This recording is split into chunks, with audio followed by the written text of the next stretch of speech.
In the end, it's all going to work out. Ecclesiastes chapter 3 and verse 1 is something that is a verse that is used often to talk about how things are going to work out. It says, "For everything there is a season and a time for every matter under the sun."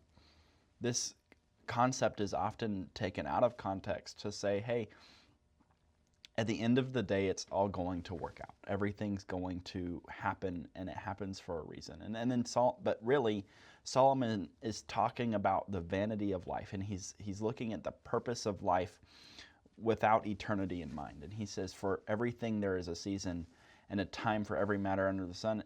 And then he goes into all these things that happen, the parts of life that just pass on, that continually go through this cycle, that we are time-bound beings and time moves on. A time to be born and a time to die, a time to mourn and a time to dance, a time to tear and a time to sow, a time for war, a time for peace, a time to love and a time to hate.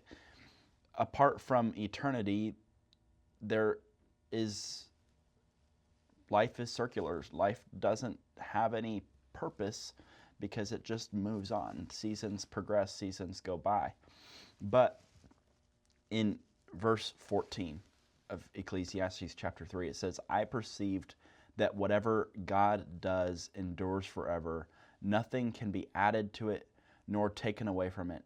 God has done it so that people fear before him. That which is already has been, that which is to be already has been, and God seeks what has been driven away."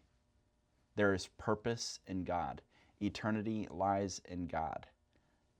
With God, everything works together.